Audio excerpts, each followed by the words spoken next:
بسم اللہ الرحمن الرحیم۔ السلام علیکم ورحمۃ اللہ وبرکاتہ۔ کیسے ہیں میرے بہنوں اور بھائیوں؟ کیسے ہیں آپ سب لوگ؟ ٹھیک ہیں؟ اور میں دعا کرتی ہوں اللہ تعالیٰ سے کہ آپ سب ٹھیک ٹھاک ہوں اور آپ سب نے قرآن پاک پڑھنا شروع کر دیا سمجھ کے۔ الحمدللہ تلاوت تو ہم لوگ کر رہے ہوتے ہیں، لیکن ہم نے اس کو سمجھ کے پڑھنا ہے تاکہ ہم اس کا حق ادا کر سکیں۔ اور سب سے پہلے اللہ تعالیٰ کا شکر ادا کرتے ہیں ہر چیز کے لیے جو اللہ تعالیٰ نے ہمیں دی ہے، ہر ایک نعمت کے لیے جو اللہ تعالیٰ نے ہمیں بن مانگے دی ہے، ان سب چیزوں کا اللہ تعالیٰ سے ہم شکر ادا کرتے ہیں اور عاجزی کے ساتھ اللہ تعالیٰ کے آگے جھکے رہنے میں ہی بہت سکون ہے۔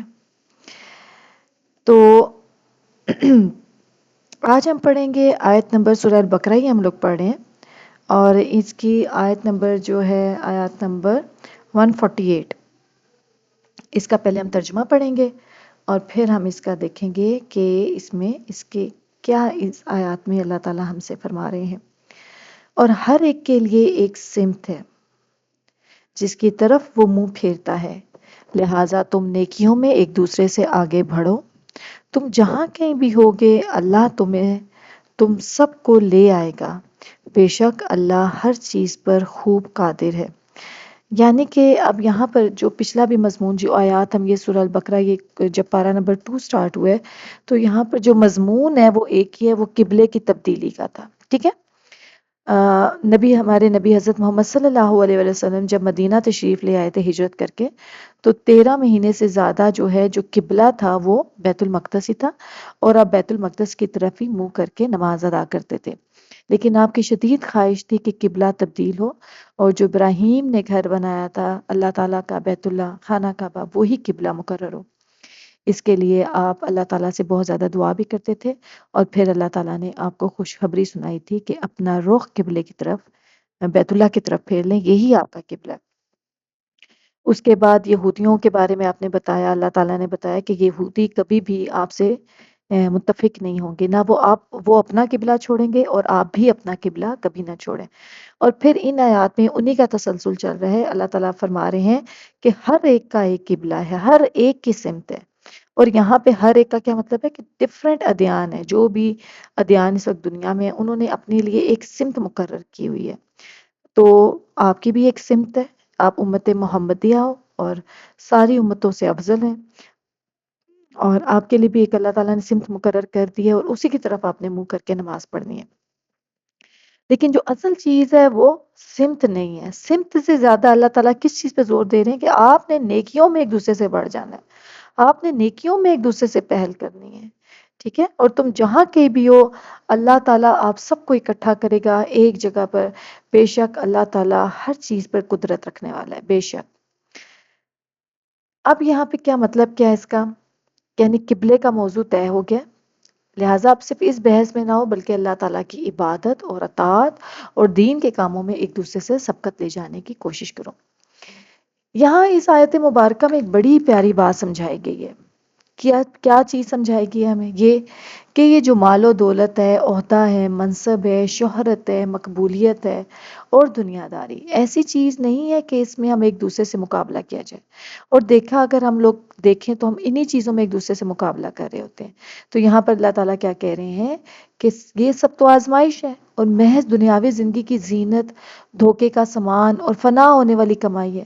جیسے کہ سورہ آل عمران میں بھی میں نے ایک آیت پڑھی تھی، تو اللہ تعالیٰ وہاں پہ کلیئر بتاتے ہیں کہ یہ دنیا اور کچھ نہیں ہے بلکہ دھوکے کا سامان ہے، اور ہم اس دھوکے کے سامان میں ایک دوسرے کے ساتھ مقابلہ کر رہے ہوتے ہیں، ٹھیک ہے۔ شہرت میں اس سے آگے بڑھ جاؤں، مقبولیت میں، دنیا داری میں، مال میں، عہدے میں، منصب میں، ہم ایک دوسرے سے آگے بڑھنے کی کوشش کر رہے ہوتے ہیں، اور اسی تگ و دو میں ہم اپنی زندگی ختم کر لیتے ہیں۔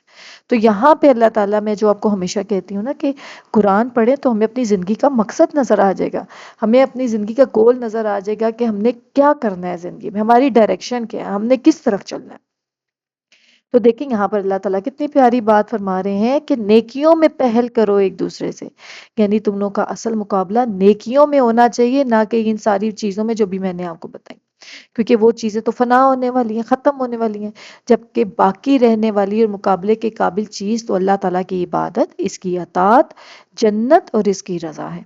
جس کی طرف اللہ تعالیٰ بار بار بلا رہا ہے۔ اب صحابہ کرام رضی اللہ عنہ کی سیرت میں نیکیوں میں مقابلے اور سبقت لے جانے کے بکثرت نظارے دیکھے جا سکتے ہیں۔ ٹھیک ہے، وہ کیا کرتے تھے صحابہ کرام؟ ایک دوسرے سے نیکیوں میں وہ کوشش کرتے تھے کہ ہم نیکیوں میں ایک دوسرے سے آگے بڑھ جائیں۔ ٹھیک ہے، جیسے کیسے حضرت عمر فاروق رضی اللہ عنہ غزوہ تبوک جب ہوا تو انہوں نے کیا کیا کہ انہوں نے اپنے گھر کا آدھا مال خیرات کرنے کے لیے لیا ہے۔ اب ان سے نیکی میں آگے بڑھ گئے کون؟ حضرت سیدنا صدیق اکبر رضی اللہ عنہ۔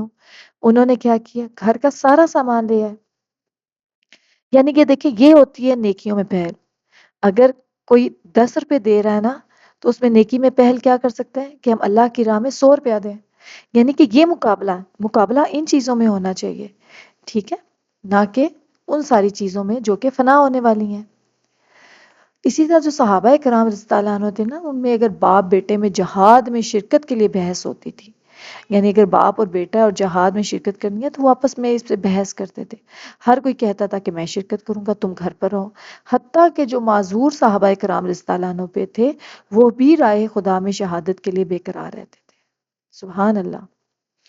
تو غربت اور کسی وجہ سے راہ خدا میں سفر نہ کر سکنے والے روتے تھے کہ ہم اس نیکی کے کام میں پیچھے کیسے رہ گئے۔ ایک صحابی رضی اللہ عنہ اگر آدھی رات عبادت کرتا تھا تو دوسرا پوری رات کرتا تھا، یعنی ان کا آپس میں مقابلہ ہوتا تو کہتے تھے اگر وہ آدھی رات عبادت کر رہا ہے تو میں پوری رات کروں۔ ایک اگر تہائی قرآن کی تلاوت کرتا ہے تو دوسرا آدھے قرآن کی تلاوت کرنے کی کوشش کرتا تھا۔ اللہ تعالیٰ ہمیں بھی نیکیوں میں ایک دوسرے سے سبقت لے جانے کی توفیق اور جذبہ عطا فرمائے، آمین ثم آمین۔ یہ کتنی پیاری بات ہے جو آج کی آیات میں ہم لوگ سیکھ رہے ہیں کہ ہم نے ایک دوسرے میں نیکیوں میں پہل کرنی ہے، نیکیوں میں سبقت لے جانا ہے۔ ہم نے ایک دوسرے آج سے اپنے مقابلہ شروع کر دینا ہے۔ اپنے گھر میں دیکھیں، اگر کوئی ایک نیکی کا کام کرتا ہے تو آپ کوشش کریں 2 کریں، اس سے بڑھ کر کرنے کی کوشش کریں۔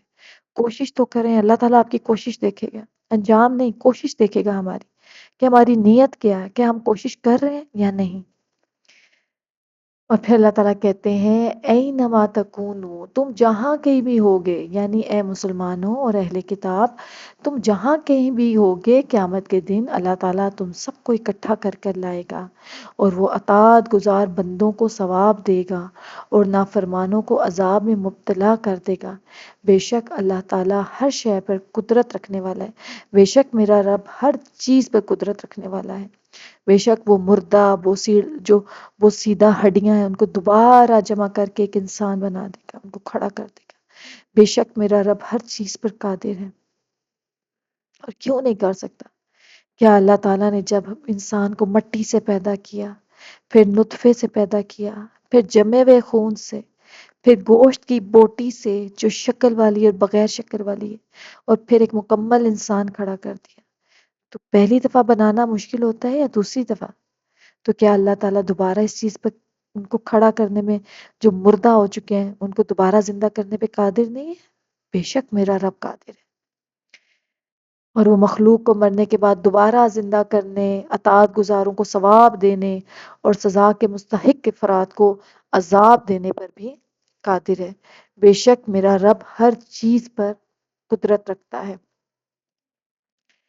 تو میرے بہنوں اور بھائیوں، یہ تھی ہماری آیت نمبر 148 جو ہم نے ابھی پڑھی، اور ابھی ہم اس کا دیکھیں گے کہ ہم نے اس سے کون سی چیزیں ہیں جو ہم نے جن کو پک کرنا ہے اور جن کو ہم نے اپنی زندگی پہ اپلائی بھی کرنا ہے۔ ٹھیک ہے، اصل چیز ہے ہم نے اس سے سیکھنا ہے، اپنے آپ کو تبدیل کرنا ہے۔ ٹھیک ہے، تو سب سے پہلی چیز کہ ہر انسان کا ایک الگ الگ راستہ ہوتا ہے۔ اللہ تعالیٰ فرماتے ہیں ہر ایک کے لیے ایک سمت مقرر ہے۔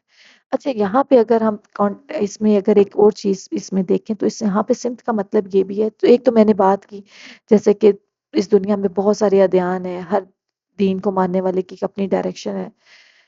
یہاں پہ ایک اور چیز بھی یہاں پہ ہم دیکھ سکتے ہیں، اس کو ہم اس طرح سے بھی انٹرپریٹ کر سکتے ہیں کہ ہر انسان کا ایک اپنا سینٹر آف جو ہوتا ہے نا، فوکس ہوتا ہے، سینٹر آف لائف ہوتا ہے جس پہ اس کی زندگی گھوم رہی ہوتی ہے۔ جیسے کہ کچھ لوگوں کا جو فوکس ہوتا ہے ان کی اولاد ہوتی ہے، کہ ہماری اور زیادہ تر کی یہی فوکس ہوتا ہے کہ ہم نے اپنی اس اولاد کے لیے کیا کرنا ہے، اس کے لیے کمانا ہے، چاہے حلال حرام جیسے بھی ہے ہم نے کمانا ہے، ان کو ہم نے بڑا کرنا ہے، ان کو پڑھانا ہے، ان کو اعلیٰ عہدوں پہ ان کو پہنچانا ہے، پھر ان کی ہم نے دھوم دھام سے شادیاں کرنی ہے، پھر یہ کرنا ہے، پھر وہ کرنا ہے، تو وہ ہمارا فوکس ہوتا ہے۔ یہ تو ایک فوکس ہو گیا. کچھ دوسرے انسان کا ایک اور فوکس ہوگا. اس کا فوکس ہوگا کہ میں نے اپنا ایک مستقبل بنانا ہے، اس کے لیے تگ و دو کرنی ہے، جس طرح بھی جائز ناجائز طریقے استعمال کر ایک جگہ تک پہنچنا ہے، اور پھر میں نے وہ چیز حاصل کرنی ہے، اپنا ٹارگٹ اچیو کرنا ہے.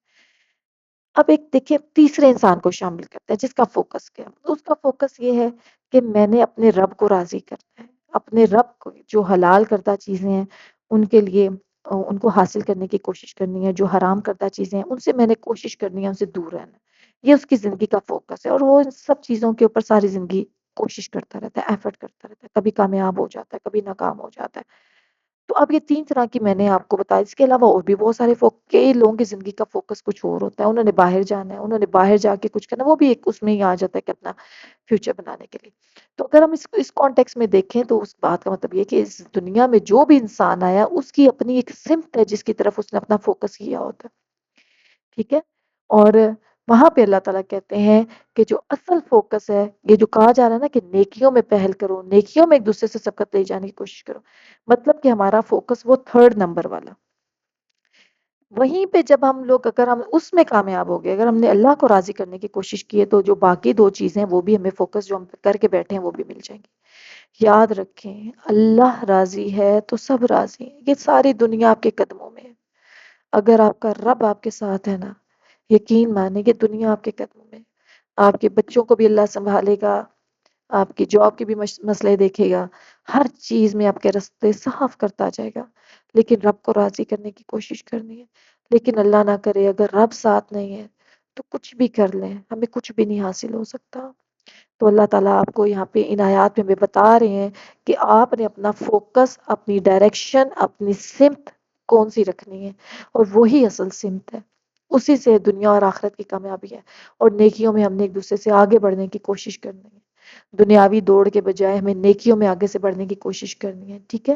اور نیکی کو کل پر نہیں چھوڑنا کہ کل صبح کر لوں گا. جیسے ہم لوگ بچوں کو کہتے ہیں نماز پڑھیں تو کہتے ہیں کل سے پڑھیں گے، یا پرسوں سے پڑھیں گے، یا رات سے پڑھیں گے. تو ہم نے نیکی کو کل پر نہیں چھوڑنا ہے، آج اور ابھی سے عمل شروع کرنا ہے.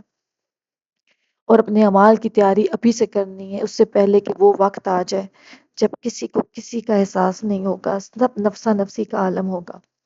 لوگوں کے طریقے مختلف ہو سکتے ہیں مگر نیکی سب کے لیے مشترک ہے. اختلاف میں الجھنے کے بجائے نیکی پر فوکس کرنا ہے. ٹھیک ہے. اور اللہ کی قدرت پر کامل یقین رکھنا ہے. اپنی زندگی کا فوکس نیکیوں پر رکھیں، یہی اصل کامیابی ہے. تو آج کی آیات کا جو پورا خلاصہ جو ہم نے سمجھا ہے وہ کیا ہے کہ اپنی زندگی کا فوکس ہم نے نیکیوں کو پر رکھنا ہے، اور ان نیکیوں پر ہم نے ایک دوسرے سے آگے بڑھنے کی کوشش کرنی ہے. آپ جب اسکول جائیں آپ دیکھیں کہ آپ کی کلاس فیلو نے کوئی اچھا کام کیا تو آپ کہیں یا اللہ مجھے توفیق دے میں دو اچھے کام کروں گا یا کروں گی. اپنی کلیگ کو اگر آپ دیکھتے ہیں کہ اس نے کسی کے لیے آسانی پیدا کی ہے تو آپ دل میں ارادہ کریں یا اللہ مجھے توفیق دے میں بھی لوگوں کے لیے آسانی پیدا کروں، اس سے آگے بڑھ جاؤں. تو سمجھیں بس ہم کامیاب ہیں. اللہ تعالیٰ ہم سب کا جو فوکس ہے وہ نیکیوں پر رکھے، اور اللہ تعالیٰ ہم سے راضی ہو، اور اللہ تعالیٰ ہمیں توفیق دے کہ ہم نیکی کے کام کر سکیں. کیونکہ اللہ کی توفیق نہیں ہوگی تو ہم نیکی کا کام کیسے کر سکتے ہیں، برائی سے بچ کیسے سکتے ہیں. اللہ تعالیٰ ہم سب کو نیکیوں کے کام کرنے کی توفیق عطا فرمائے. آمین ثم آمین. ملتے ہیں آپ سے دوبارہ. السلام علیکم ورحمۃ اللہ وبرکاتہ.